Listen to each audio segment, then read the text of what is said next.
Good morning, everybody. Hopefully you had a wonderful weekend. Welcome to the Monday morning call. Now's a good time if you've got questions, concerns, things going well, things going poorly. Now would be a great time to talk about it, that everybody can share or benefit from your things going well, things going poorly. So if you've got any of those, just holler at us and we'll address them as we go through here. So the thing I want to talk about today is we're at the very beginning or close to the beginning of summer.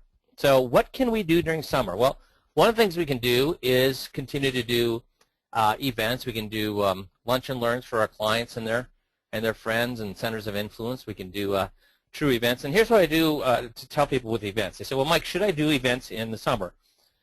Well, the great thing about doing events in the summer with us is that what is it? Well, let me ask you this. What are the concerns? Why are people afraid? Let me get some answers. Are people afraid of doing summer events?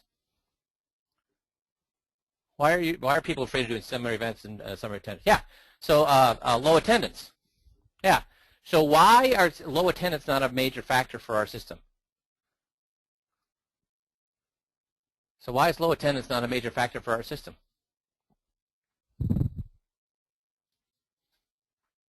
See if you guys have your thinking caps on. Yeah, well, it's unique. I'd agree with that, yeah. Low cost of marketing, Casey. You're exactly right. So here's the thing. If you only get in front, let's say normally you get in front of 60 people, but now you only get in front of 30 people, how much do you pay for? 30 people. So you're only paying for what you're getting in front of. So the risk is not to you. The risk is to us in the mailing house. That's where the risk is, not to you. So if you get a low attendance, hallelujah, it means you pay less, but you're still in front of people you otherwise wouldn't have gotten in front of. So it's don't shy away from doing events in the summer because you can still get in front of people. If it's lower attendance, you have a lower marketing cost. And the way that I look at it, yeah, I want to have 2 events in January, 2 events in February, 1 in March, 1 in April, 1 in May. I want to have 2 in September. I want to have 2 in October, none in November, none in December. So what should you do in summer? Well, if you want to do events, that's fantastic. And the point I make is this: is that ski resorts, they make a lot more money in the winter than they do during the summer. But what do they do in the summer? Do they completely close down? No. What a lot of these ski resorts do is they open up for the summer and they have alpine slides. They have other things going on. Sure, they don't make as much as in the winter, but at least they're making money during the summer. So you could certainly think about doing that. So if you want to do events, go ahead and do them. Now, I didn't do them because I was busy doing other things, and that's what I want to talk to you about today. What I did is my client events. I did my annual meetings. I did all sorts of other things in the summer. So I want to talk to you about client events today, and here's the reason why. Do you have a powerful referral network? Now, the thing is that a lot of you have clients who love you, and that's great, but it's still hard to get them to refer to you. So why don't they refer to you? Because when they go to their friend, neighbor, family member, say, hey, you got to work with my guy. He's a fantastic guy. What do their friends, neighbors, or relatives say? When they go to their friend, neighbor, relative, and they say, oh, you got to work with my guy. He's fantastic. He's really helped me a lot. What does their friends, neighbors, or relatives say? Yeah, so is my guy. You should talk to him. So we don't like rejection, but do you think, if we don't like rejection, what do you think our clients think about rejection? So as soon as they do that one time and they get turned down, boom, guess what happens? They'll never do it again. And that's why for referrals, I always had my referrals, when my clients would refer to me, have them come to a client event. Whether it was going to be or not a client event, an event, whether it was going to be a client event or a seminar or whatever it was going to be, I had them come to a group meeting because that's where we hit all 6 principles of influence rather than a one-on-one meeting. And the thing is, it's easier, much easier to get your clients to bring people to an event than it is to have them send them to you one-on-one, because one-on-one is threatening to most people. But bringing them to an event and accompanying them to the event, so you actually have your client and their friend, neighbor, or relative come with them, that's fantastic because it's low threat for their friend, neighbor, relative. It's also great for you because you have your client telling them how great you are. If it's at a group event, they'll get to see how smart you are, how nice you are, how non-salesy you are. So the group events are by far the best way to get referrals in. And how do you get clients to come to events? Well, you ask them. That's how you get them to come to regular events, or get outside the box. You ask them, and ask them to bring a friend to it. But the other thing you could do is have client events, have fun client events. And that's where you start to develop that relationship with them. See, the more face time you have with your clients, the more likely you are to get referrals. Now, I was busy, so how I did my face time is this. I had 2 or 3 client events a year. So for sure I had the Christmas lights tour and the summer barbecue every year, and sometimes we would throw something else in there as well. So that means I was in front of all my clients twice a year for that, because almost all my clients, 90% of my clients, would come to those events. And then I had I met with them for a half-hour meeting. That's all I met with my clients, was for a half-hour meeting once a year. So that means I'm in front of them 3 or 4 times that way. And then every single month I was in front of them with my newsletters. And in the newsletters, I talked about myself and my family. So it made them feel like they were in front of you. What's going on? Oops, thanks. Trisha's fixing my screen here. Or not.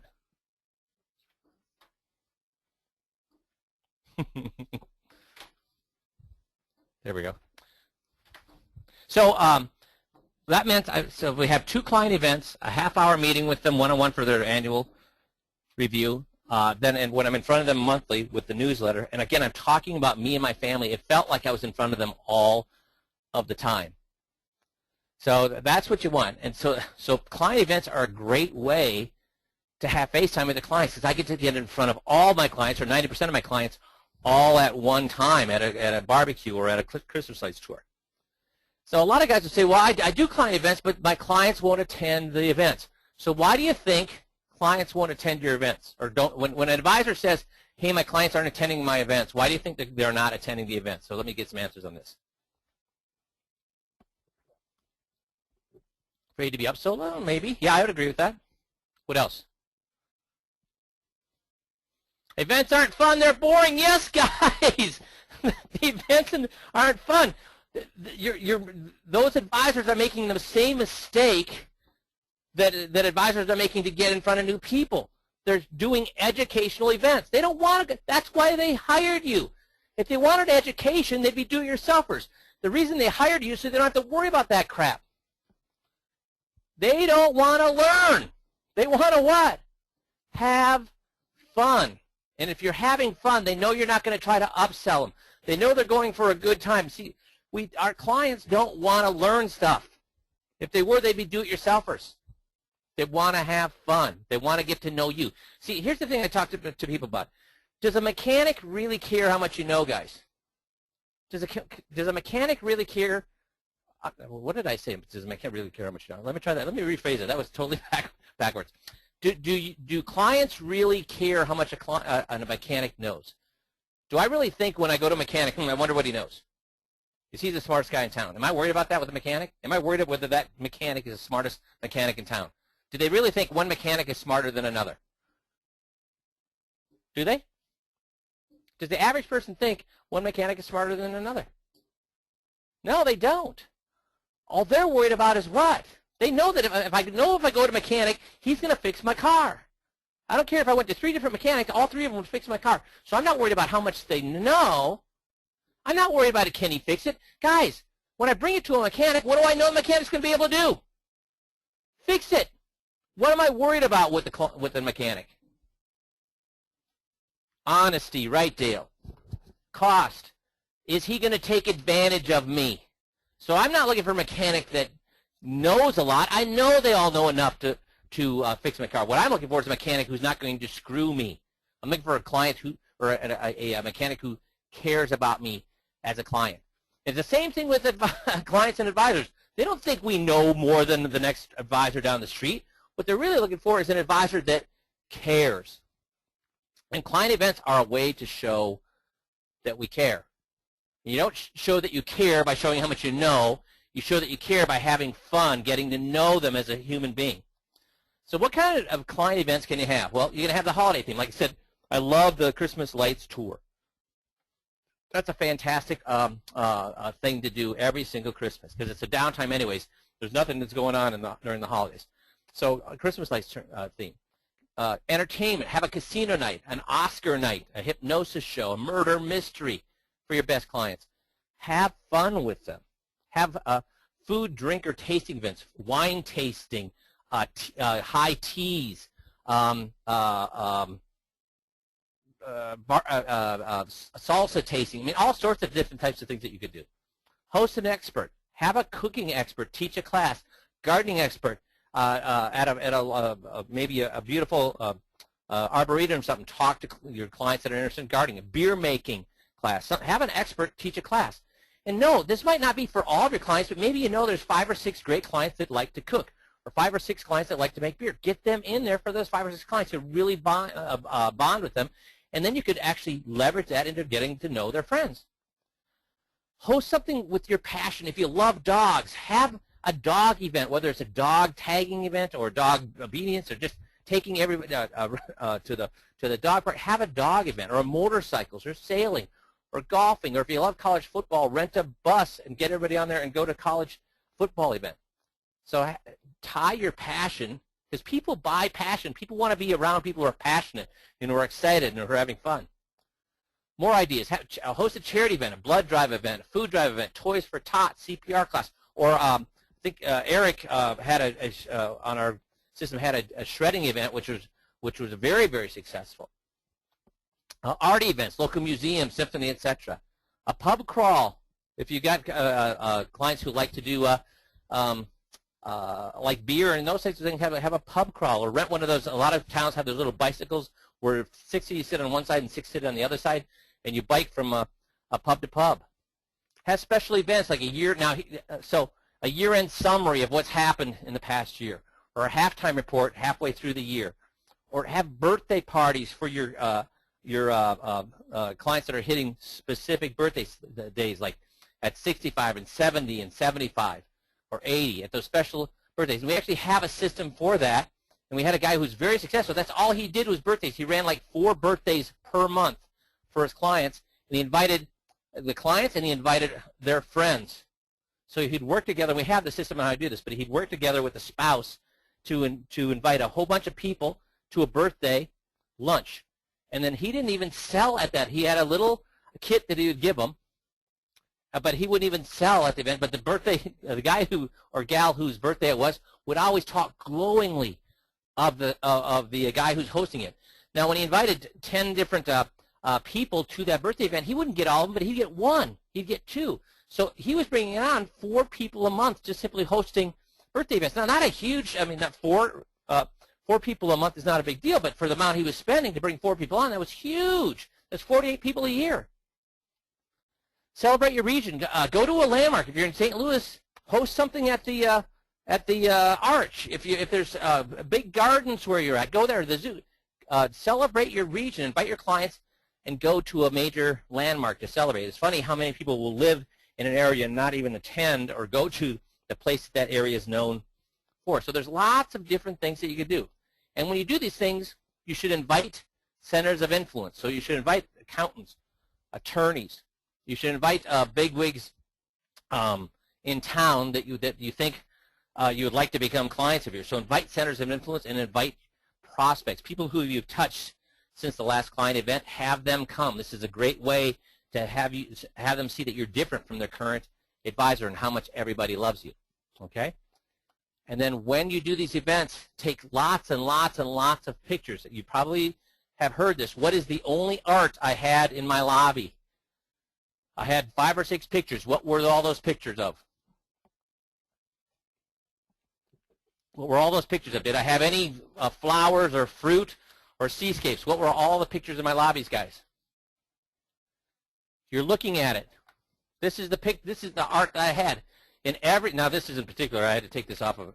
It was clients having fun. So at every one of my events, I took 100 pictures, and then I made it into a collage. I would send a picture to the clients, so they would have that as a thank you for coming to the event, and then I would make collages of these. So when people would come in, what would they do when they'd come in? New people would come in, they'd look at all the pictures, and inevitably, what would they find? Somebody that they knew. And then everybody's there smiling, having fun. Even for, can RIAs do this, guys? Can RIAs take pictures at client events and put them up on pictures up on the wall? Can RIAs do that? Can registered reps do that? Guys, is there a better testimonial than hundreds of your clients with huge smiles on their face with you. There's no testimonial better than that. Does that make sense?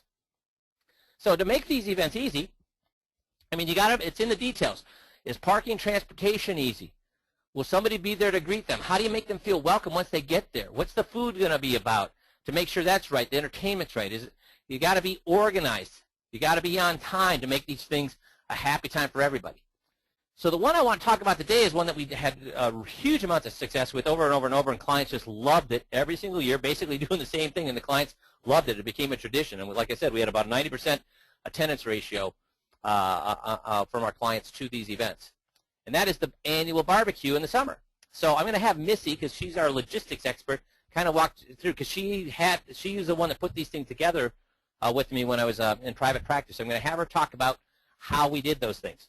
So Missy? Okay, I'm just going to flip over here to my screen, so just give me just 1 second.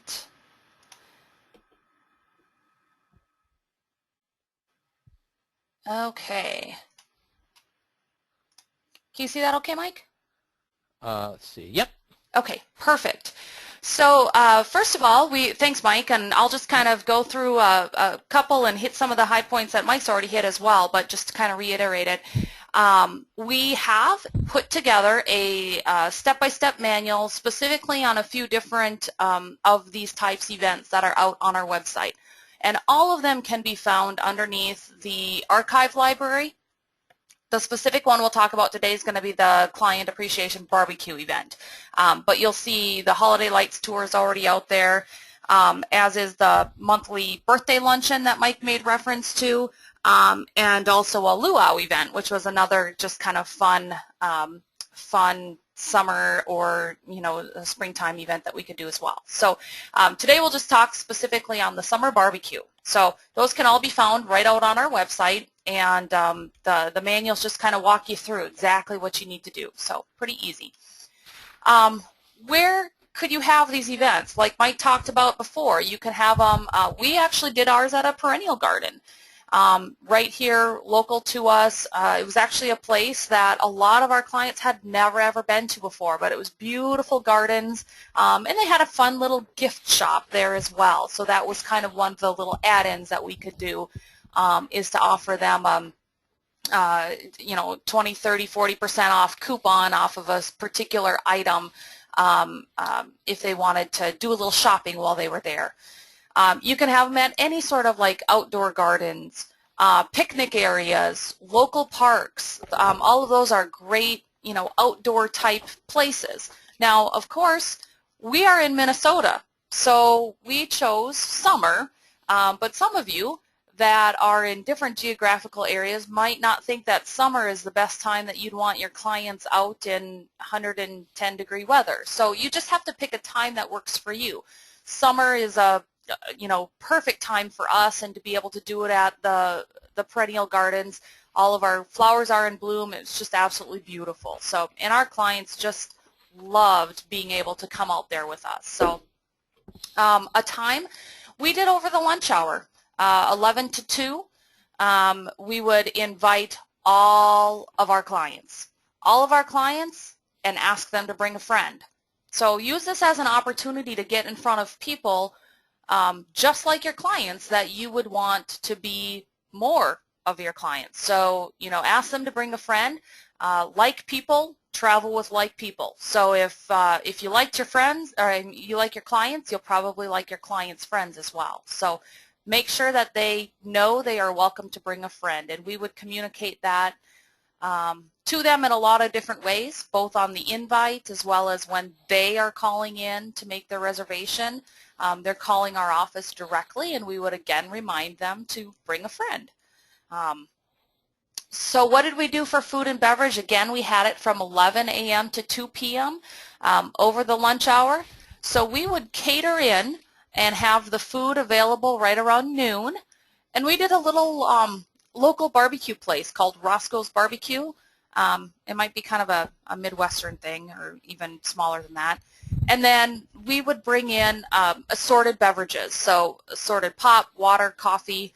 Yes, coffee in the middle of summer was still important here in Midwestern Minnesota. So we would have hot coffee, but cold soda and water. So that was just kind of open for the entire time, because obviously it is a 3-hour period of time, and so we just had lots of beverages. People could come and go, and then the food was specifically to arrive at around noon, and they would usually keep it up for about an hour, hour and a half. So there was lots of opportunity for people to go back and get extras as there was extra left. So Roscoe's is a barbecue place.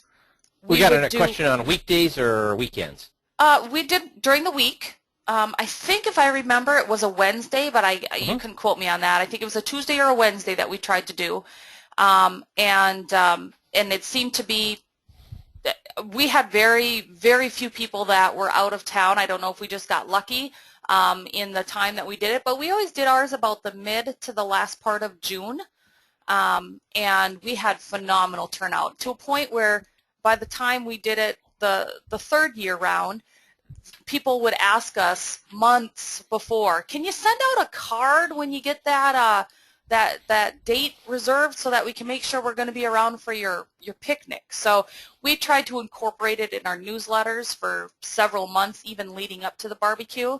And it was really kind of funny how they would almost plan their calendars around making sure that they could come to our client barbecue. As far as the specifics on the food, and I'll probably talk a little bit more about this in a bit too, but it was just barbecue sandwiches. So pulled pork, pulled beef or brisket, or chicken, like mixed with sauce and put on a bun. So just like a sandwich, and then different sides: coleslaw, potato salad, baked beans, and then Roscoe's had a really nice little deli buffet where we got to pick a couple of sides, we got to pick a couple of different meats, and then they also threw in a little dessert. It was like little mini cheesecake dessert. So can I jump in here a second? Yep, absolutely. Yeah, and somebody brought up the fact that remember, my clientele was retired, so weekdays was no problem. So that's why we did it in the weekday. In fact, they were busier on the weekends than during weekdays. You'd have higher attendance in the weekdays. Second thing is, guys, so you're hearing barbecue sandwiches, baked beans, etc. This is very what? Casual. Why do I want casual? Because I've talked to guys who have huge attendance at, like, they'll do a gala. They'll do a big dance or in very high fancy or black tie. I didn't do that. Why didn't I do that, guys? Why did I rather have casual? Big and costly, for one thing. Yeah, this was cheap compared to what I've heard these other guys spend on these big galas. But why else, guys? Relaxed, exactly. And guess who I brought? I brought my wife, and I brought my kids. And my kids at that point were, geez, what, Missy? 4? Little, yeah, 4, 6, something like that. So, and guess, talk about bonding with clients. When you bring your little kids, and my kids had a blast, and my wife had a blast, and she's not, doesn't really like these kind of things. But because it was so low-key, we got to move around to the different tables, and you got to, because remember, I want FaceTime. I want to be able to sit down and talk with people. And it's really difficult to do that in a big gala, where when it's very relaxed like this, it's very easy to move from table to table to table, get your family involved. It's much more, it's cheaper, and it's more effective. So what do you want? More expensive and less effective, or cheaper and more effective? So that's why I want casual type events like this. Go ahead, Missy. No problem. And that also brings up, that's why we chose to do it 3 hours. We didn't, it wasn't necessary for people to stay 3 hours, but we wanted it kind of more of an open house where people could come and go. They didn't feel obligated to be there for 3 hours, but I would say the overwhelming majority of our clients did stick around for the entire time. So we'd let them know lunch is going to be served at 12 noon, but come when you want. But there was always, from 12 to 1, the lunch was being served. So really, if they didn't want to show up right at 11, no big deal. As long as they showed up between 12 and 1, they'd have plenty of time to eat, and then they could kind of mingle after that. But that allowed us to be able to have a nice flow to make sure that we could connect with each one of those clients and make sure that, you got a chance to visit with every single person. So let's see, food, talked all about that. From a cost standpoint, just as Mike said, this was very simple, very casual. We ended up spending around $12 to $15 a person. And here's kind of that breakdown just to kind of give you an idea. So we had a small cost for the venue, about $200. Catering was about $8 a person, and then we paid for the beverages on top of that, which, you know, I threw in about $75 of beverages. We had entertainment. Again, the focus of this was to be fun. So we had a DJ playing music, and they played for the whole entire 3 hours, and just it was, you know, big band type era songs, and you know, they would go up there and they would request songs. It was really cute. They'd pick out, you know, we had a nice assortment for that would accommodate everyone, but then occasionally they'd go up to the DJ and ask them to play specific songs. So we hired the DJ and we hired a table magician that just walked around to all of the different tables. He did card tricks, he did coin tricks, I think he even had some balloons that he turned into different balloon type animals.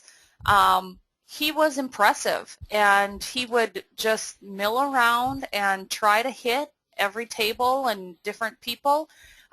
He had basically he was there for about 2 solid hours, and he had enough, you know, tricks that he could basically go through, and a couple of tables down the road, you know, sometimes he had to redo a couple of them that were really popular, but people would call him back and say, hey, show my friends how you did this. They missed it the first time. So he was a huge hit. It was a nominal cost to bring him in to add to that fun factor. Gifts. We also did little raffles, which we'll talk a little bit more about, but we spent about $200 doing anywhere from $5 gift cards to, you know, inexpensive candles to, you name it, anything that was around like the $5 mark. So we had a lot of different gifts that we could use to raffle the whole entire 3 hours that people were there. Invites, of course, we just mailed out a letter. It was very simple, and we can look at that here at the end as well, but it was just a one-page little flyer, color, you know, printed in color. So printing and postage for 200 people, that's even a generous number. But when you total that whole thing together, we fed and entertained 200 clients and guests for around $2,500. And the goodwill factor that we got by doing that, and by, you know, the excellent time that people had, was absolutely off the charts. I mean, this was, like I said, it was a highlight event that these guys look forwards to every year. They'd barely get done with the barbecue and want to know when the next fun event was that we'd be having, so that they could come and bring some more friends. And Missy, you said this was an open house. Yes. So did we have some questions about sign-in sheets, name tags, and that kind of stuff? Yep, absolutely, and we'll get to that, but cool. Actually, let's see. Yep, here we go. As clients arrive. Thank you. So we just had a little registration table kind of set up at the between where they had to park their vehicles and where kind of the perennial gardens began. And it was just a table, had all of their pre-printed name tags, and then their little raffle ticket. So each person received, you know, like the rolls of tickets where there's 2 of them. So we'd tear it off, and we'd keep one and then give the other one to each client. So if it was a husband and wife, they each got one. And then we'd put our half in the little bucket of raffles for our prize drawings, and then they would keep their own little number. And then at that point, we'd, of course, welcome them, kind of give them an idea where things were at in the process. So if lunch hadn't started yet, let them know it's going to start at noon. You know, instruct them where the beverages were to make sure that they always had beverages, you know, regardless if there was food out. Gave them their raffle ticket, made sure that they, you know, found a place to sit and were comfortable. We had, because of it being outdoors, we also had little tents set up because we didn't really have a rain date, and I guess we got very, very lucky. The end of June was always pretty nice time for us, so we didn't really have a lot of problems with inclement weather. But in the event that we did, we wanted to have some indoor space as well, or under shelter space. So a bunch of those white tents were set up with tables and folding chairs in those as well. So we just made sure everyone had a nice, comfortable spot to go and sit. And then, as Mike was saying, pictures was a big focus on this. So our best opportunity to get a picture of them was right at registration. They stuck their name tags on.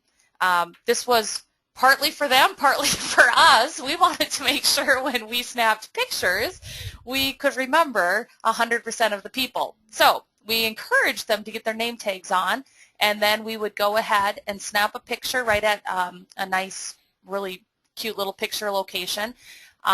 It was optional, so occasionally you might have a person that says, I don't want a picture. You know, you could take a picture of him, but don't take a picture of me. We were very, obviously accommodating as far as that, but I would say by the third time we did it, we had almost 100% of people that were willing to snap a picture for us. And we took all of those pictures and made them into the office picture montage. So every event, we changed those out, and it was kind of a fun little search when they came in to visit with Mike the next time. They would spend 15 minutes. They'd come in intentionally early for their appointment so that they could look through all of the pictures on the wall and see if they could find themselves or their friends. And then we'd also take the second copy of that picture, so we'd print 2 copies, one for us and one for them. And we would put in a thank you, a handwritten thank you card, and their copy of their picture, and mail it to them after the event. It was just a really, I think, kind of added the wow experience for them to really remember how fun it was. And this was probably a couple of weeks after the event for some of them that they'd open up their nice thank you note and see the picture and remember what a great time they had. During the barbecue, we talked a little bit about the food that was served, sandwiches, sides, and dessert, and then throughout the whole entire 3 hours, we were just constantly drawing for raffles. So there might have been, every 5-6 minutes that we draw a new raffle item. So kind of was always the thing that just kept them, and as long as we knew that people had checked in, which obviously that's the only way that their ticket ended up in the raffle drawing, we would keep those kind of assigned to that person until really at the very, very end of it. And then we didn't have a lot of people leaving, so we didn't have problems with raffle items not getting picked up. But the couple that did end up leaving, because we didn't actually track their number and their name, that was just one added step that we chose not to do. So then we just re-raffle off those items at the very end of the day. And then music entertainment, I would highly recommend to do the entertainment, even if it's just, for a short period of time, just really adds to the fun factor. And of course the music, there's nothing more uncomfortable than sitting in complete dead silence. So even having a little bit of background music while they're walking through the perennial gardens was just so peaceful and really made for a fun time, and allowed us time to not feel like we had to entertain them, but instead to be able to walk around and just visit with everyone and make sure that everyone was doing well, milling around with them. So that is our barbecue. It's all put together right out here on the website. It's this client appreciation barbecue event. Again, we've got the monthly luncheon that's specifically kind of set up to do the birthday, and then the luau event and the holiday lights tour. So all of those events are very easy, simple events to plan. The cost is pretty insignificant in the grand scheme of things. It's a much cheaper way than a lot of different ways are to market. So it's it was so fun, and the clients just really ranted and raved about it. So I'd highly recommend that you spend the time and the effort to put it together. Once you get the first year done, you'll be a pro at it, and you'll be just pull out your notes from the previous year, and you're ready to go for the next year. So we have a question, how do you follow up with a guest? So again, like I said earlier, I want to meet referrals through a group event. So I met them here, but then what I would do is have invite them personally to my next seminar or my next public event so they could actually see what I do on a professional basis. And so I never tried to, yeah, go ahead. Sorry, I was just going to say, and as they checked in, since we knew these are obviously our clients, these are their guests, and of course the clients and the guests would usually try to come at the same time. And so they'd make reference, you know, John and Barb are our guests. We would just have the guests write their information down because, of course, we don't need the information from the clients, but we just have them jot their address and telephone number down, which they had zero problem doing. They're coming to a barbecue. They are kind of half expecting it. They were kind of excited to do it. It allowed us to be able to put them on our Epidemic Marketing Drip newsletter, monthly drip newsletter, and then as well as that, we would either let them know when our next event was or let them know that we'd personally send out an invite to them for our next event, and they were thrilled with that. Yeah, we don't want to try to follow up and make an appointment with them. That's not what this is about. But it is a way to meet people and make connections. And then it was amazing how many of those people would show up at our next. And guys, let me ask you a question. Why would those friends of your client show up at your next public event? So why would they show up?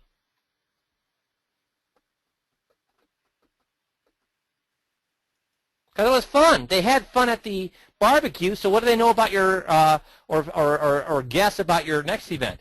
It's going to be fun, and they believe you when they get the invite instead of saying yeah. So yeah, and I never want to meet them one-on-one before they come to an event. Why? Because again, the 6 principles of influence are applied to group events. You'll never find that in a one-on-one meeting.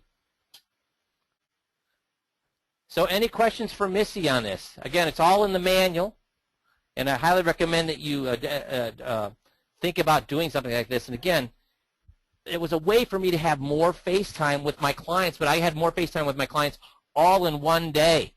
So I didn't have to have it was just, sure, I had an annual meeting with them face-to-face, and I kept that to a half an hour, but between this and the Christmas Lights tour, I was able to have even lots of FaceTime with them, but very, very efficiently, so I could spend the rest of my time getting new clients or spending time with my family.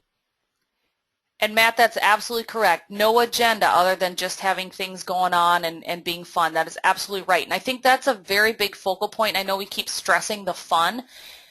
However you start your first event out is exactly the impression that you're going to leave with them. So if you sort of think, well, I'll make it fun, but I'm going to still make it a little business, that's now their impression of what your quote-unquote fun events are. So the very first client event that you do better be ultra fun, because that's the only thing that's going to help make them feel non-threatened and be okay with bringing their friends to it. They're not going to bring their friend to something that they feel like there's an ulterior motive for them to bring them. So it has to be very, very fun. What about the raffle? Where does that go on? The whole entire time. So the raffle is just literally picking the ticket out of a whole bowl, and we're doing those every few minutes. So it goes on for the entire time, and of course, as people are coming, that's when we're adding those tickets into it. So we don't start with a whole bowl full of raffle tickets and then, run the risk of the person not being there yet. We only add their other half of their raffle ticket as they register at the table, get their name tag. We grab the other half of the raffle ticket, put it in the bowl, and then from that point going forward is when their number will be potentially chosen. So recommend a PA system. Yeah, absolutely. That was one of the things that we got by doing, because we were outside, but we had the DJ. The DJ already had their PA system all connected through, of course, their sound system. I would say that's probably a necessity specifically for being outside, because people were in the grounds that we were at, because it's a big perennial gardens, they're wandering through the gardens, which could be, I don't know, maybe a quarter mile, half mile away, really, from where from where all the food was set up. So absolutely, you'd need PA system of some sort. Designated picture taker. Yes, we did. We had a designated picture taker. Myself or our receptionist, Judy, was in charge of making sure that those pictures got taken, both when they registered, and then once we got kind of through the flood of them registering, walking around and just snapping candid pictures of them going through gardens, them, you know, sitting at table, visiting with their friends. So yeah, we did have a designated picture taker. Now back in the day when we did it, and I say back in the day because you don't find film cameras very often anymore, but the little disposable cameras are still available. Usually you'll see them more so for like water cameras, but we had some of those set up on tables and encouraged the clients that were sitting at those tables to go ahead and snap pictures as well, which was really fun because they were, you know, a different perspective of what some of the pictures are. Now you'd probably be able to pick up a couple of very inexpensive digital cameras, which are still going to be way better quality than a disposable camera, and do kind of this exact same thing. Just kind of lay a couple of those around and encourage clients to pick them up and snap some shots. Goodie bags and doggy bags. No. We didn't have the raffles was the the raffle goodie bags. was kind of the goodie bags. No, we didn't do anything with the doggy bags. We actually had food out long enough that I guess our clients were the cleanup crew. They ate all the leftovers.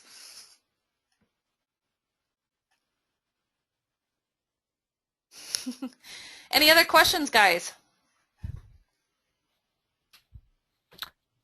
Desserts too. Yep, we did. We had desserts. The caterer that we used happened to include that in the price. It was just little tiny mini cheesecakes, about the size of a silver dollar, something like that. That was included. Just go down to Costco or Sam's Club. Yep, absolutely. And get brownies, cookies. Or yeah, even your local grocery store bakery or whatever, cookies, brownies. See my question about desserts. Should you also invite off a prospect or drip list? Invite cold faces into your client crowd? Yes, like I said, I would invite prospects. They're not cold though. No, people who know me, who've been to events, things. Yeah, I'd invited those. I didn't invite just anybody from the events. I invited people who were considering coming on board, who I knew. But I wouldn't just invite 300 people on my warm list, no. People that attended the first appointment with you that didn't continue through the process. Those people, and I also invited centers of influence guys. So your clients' accountants, your clients' attorneys that you've, for example, if I had 7 clients who all use the same accountant, I'd invite that accountant.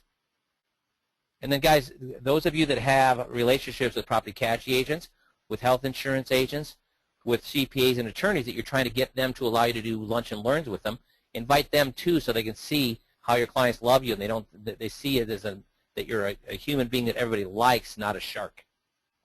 So yes, invite warm prospects, not anybody on your prospect list, but really warm prospects and centers of influence, yes. Prize to clients for bringing guests. We didn't do anything specific if they brought a guest because we encouraged them to bring a guest. It would just, obviously, everyone all kind of flowed into the raffle. And then, again, the thank you card went out to the client, and we'd acknowledge in that thank you card for bringing their friends as well. But the friends also got a thank you card and a picture as well.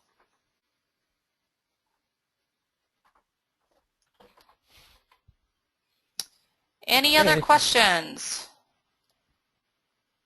Cool. Well, Missy, thank you very much for doing that. Yeah, absolutely.